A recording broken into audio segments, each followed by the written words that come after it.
Morning guys. Yan. So pakita ko sa inyo yung ating mga tirang manok, no. Kokonti na lang to guys.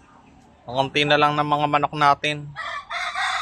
So halos mga pangkatay na lang, no. Ito yung dongtang natin, no. Hiniwalay na natin, nilagay na natin sa scratch pen. Pinapakain na lang natin, hindi naman umiitlog, no. Yan yung ating pato na Brahma, no. Ayan. Ayan yung mga hybrid bee, dongtaw base, mga ilang Brahma. Hybrid bee, dongtaw base. Yan, mga hybrid bee, dongtaw base yan sa tata. Ito yung ating Jersey Giant. 6 months old na. Yan. 6 months na lang. Pwede na silang i-breed, no? Yan. Pero kumakasta na yung lalaki, no? Pero kung umitlog man yung babae, tingnan natin. Dito, ubos na ang laman. Nakatay na lahat. Yan. Linisan na natin to. At lagyan na lang natin ng mga sesentensyahan natin, no? Yan, pulutan.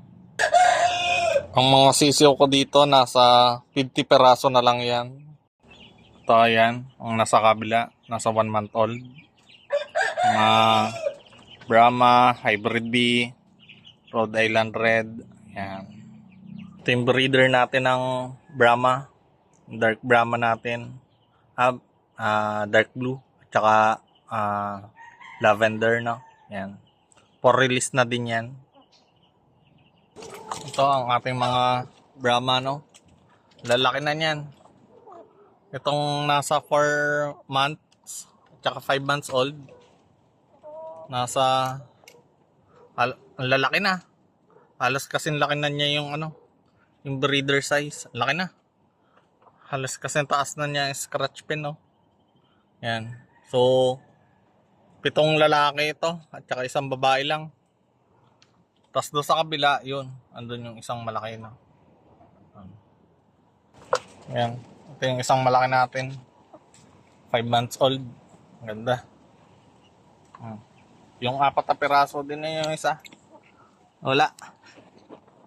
Ayun. Kasampagali. Yan. Yan. 4 na piraso. Nasa 3 months to 4 months old, no? Yan. Ganda din. Kapag walang kumuha, sentensyahan natin, pulutan. Okay? So, yun lang muna. Yun na lang ang ating mga manok, no? Konti na lang. Yun na lang muna, guys. May mga papisa pala tayo ng Rhode Island Red.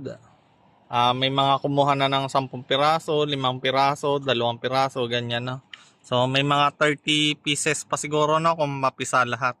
Pero malamang hindi yun mapisa lahat. Siguro may mga 5 pirasong itlog siguro na hindi pwede nating i-release, no?